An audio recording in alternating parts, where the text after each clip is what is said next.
अस्सलाम वालेकुम dear students. आज जो हमारा टॉपिक है वो है गेहूं का दाना। ये क्लास 8th की उर्दू किताब की 8वीं लेसन है। तो इसी टॉपिक पे यानी इसी लेसन पे हमने इससे पहले भी एक वीडियो जो है अपलोड किया था। उम्मीद है कि आपने उसको देखा होगा।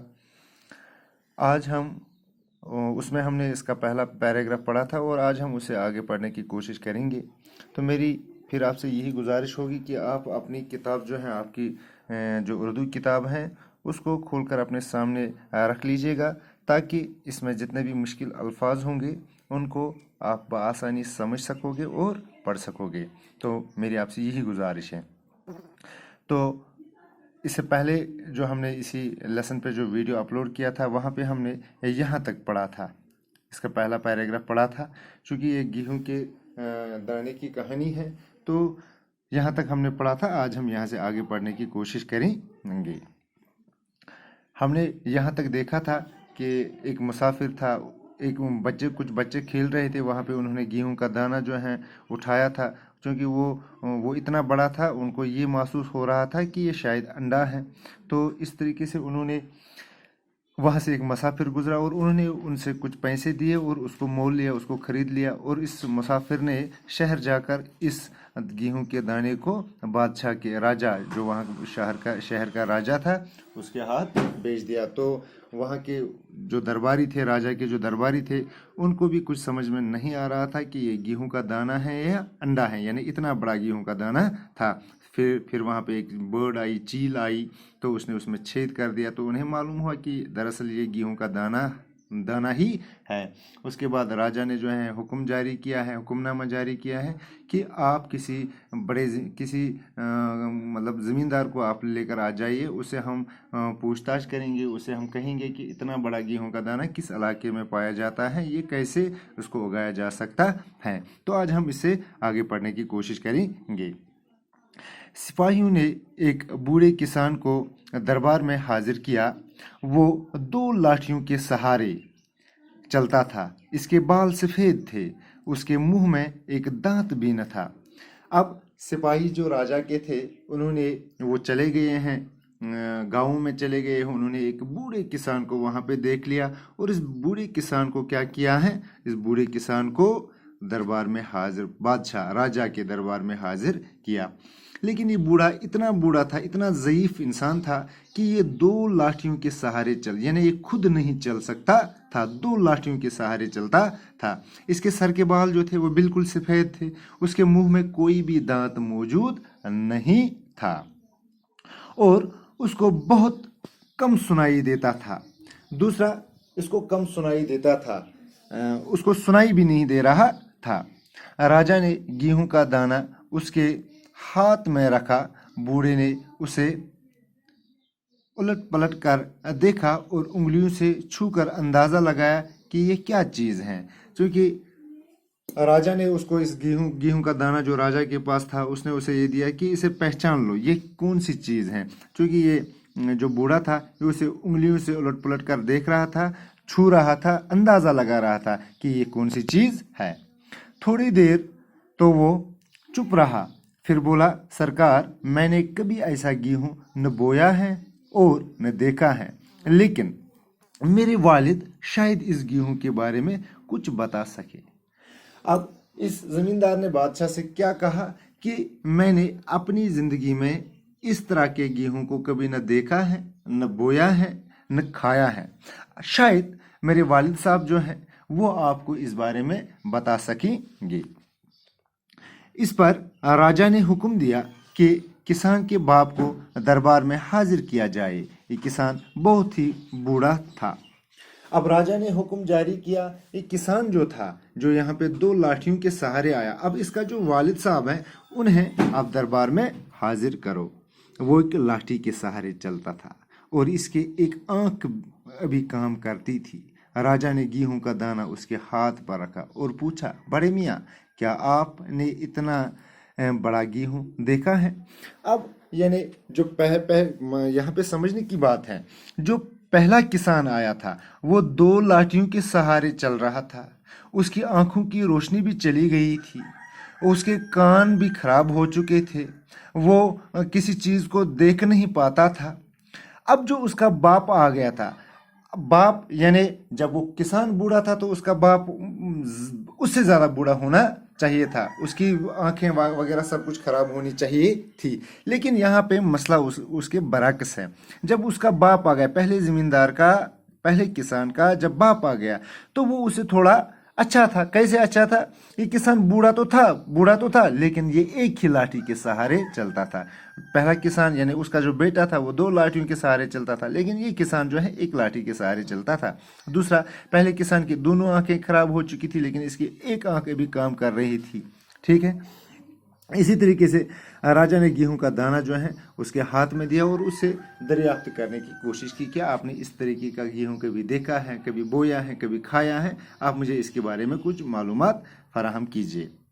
ये बूढ़ा किसान भी कुछ बहरा था, थोड़ा सा बहरा था, पहले किसान वाले से थोड़ा बहरा था, यानी अपने बेटे से थोड़ा बहरा था। उसका बेटा जो है पूरा बहरा था, लेकिन अपने लड़के जैसा न था। इसने कहा, सरकार,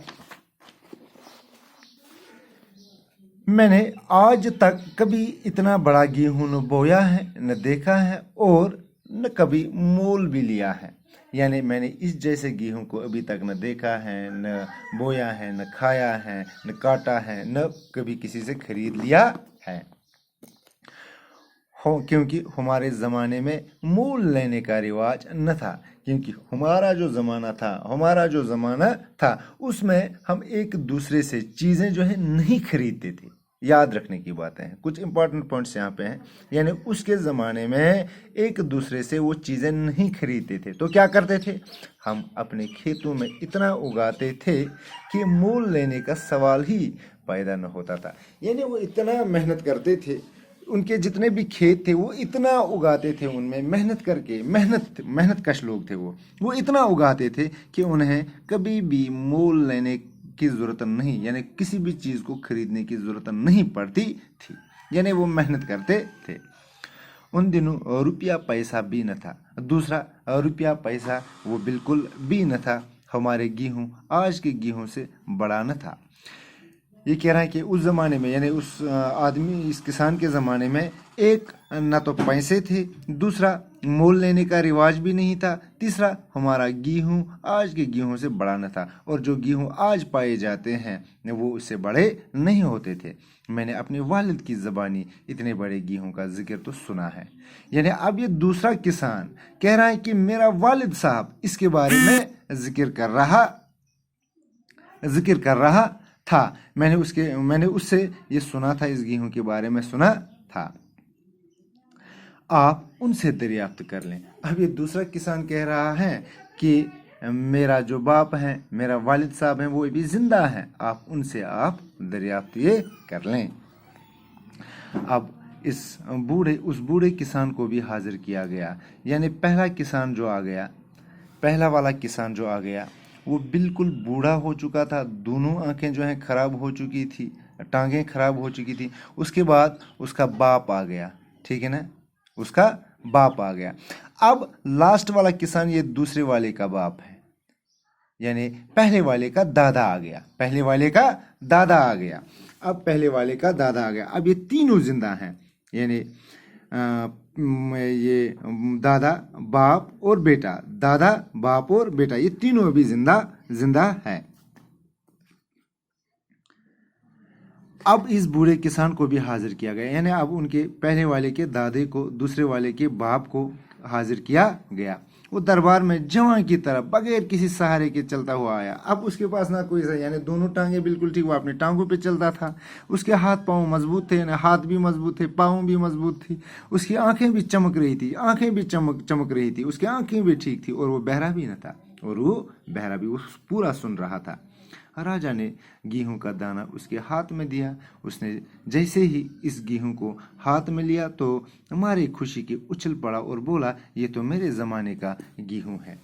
जब राजा ने उसे इस गेहूं के दाने को उसके हाथ में थमा लिया तो ये खुशी से उछल पड़ा, कूद पड़ा कि ये तो मेरे ज़माने का गेहूं है, गेहूं का दाना है।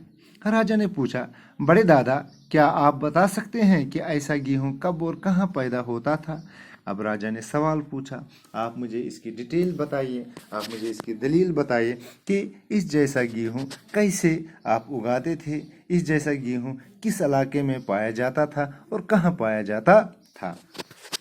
किसान बोला, महाराज, मेरे ज़माने में ऐसा गेहूं हर जगह मिलता था और बोया जाता था।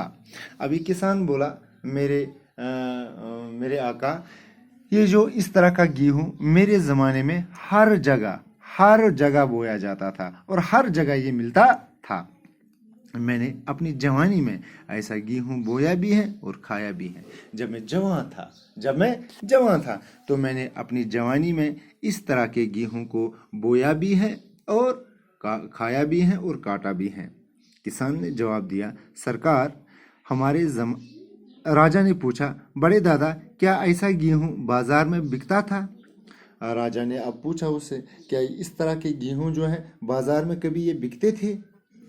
किसान ने जवाब दिया, सरकार, हमारे ज़माने में कोई भी अनाज बेचने का गुनाह न करता था।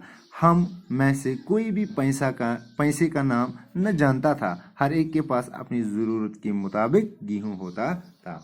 अब किसान ने वापस जवाब दिया कि हमारे ज़माने में किसी भी अनाज को बेचना गुनाह समझा जाता था, क्योंकि एक तो पैसा भी नहीं था, हम इसको बेच भी लेते लेकिन पैसा भी नहीं था।